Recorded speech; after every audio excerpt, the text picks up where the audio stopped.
সাধারণ মানুষের সুবিধার্থে কয়েক লক্ষ টাকা ব্যয়ে ঝাড়গ্রামের গোপীবল্লভপুর 1 নম্বর ব্লকের ছাতিনাশোলে ব্লক অফিস চত্বরে তৈরি হচ্ছে একটি কমিউনিটি হল। এলাকার সামাজিক ও সাংস্কৃতিক কর্মকাণ্ডের জন্য এই ভবনটি গুরুত্বপূর্ণ ভূমিকা নেবে বলেই দাবি প্রশাসনের।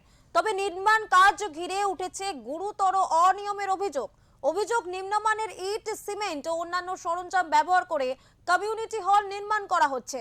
এর পাশাপাশি বিপুল পরিমাণ সরকারি অর্থ আত্মসাৎ করা হয়েছে বলেও দাবি উঠেছে। এই অভিযোগ তুলেছে আদিবাসী সংগঠন ভারত জাকাত মাঝি পারগানা মহল।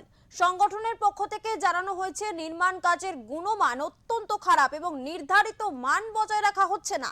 বিষয়টি নিয়ে ইতিমধ্যেই প্রশাসনের উচ্চ পর্যায়ে লিখিত অভিযোগ দায়ের করা হয়েছে বলে জানা গিয়েছে।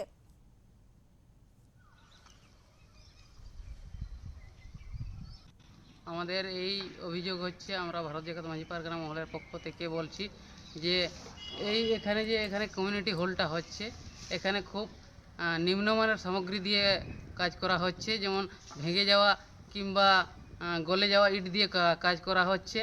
এবং এখানে যে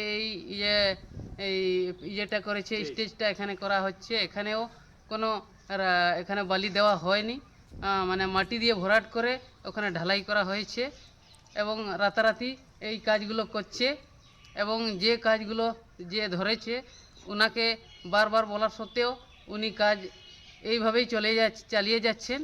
এবং প্রশাসনের কাছেও আমরা জানিয়েছি, ওরাও এই কোনো সেরকম কোনো সাড়া দেয়নি। এবং যে কাজ করছে সে কন্ট্রাক্টর, সে সোমনাথ পাল, ওনাকেই বলেছি, কিংবা এই কাজের যে ওয়ার্ক অর্ডার দেখাতে, সেটাও দেখাতে পারেননি। 3 দিন আগে আমার কাছে ভারত জাগাত মাঝি পারগানা মহল থেকে একটা লিখিত কমপ্লেন এসেছে।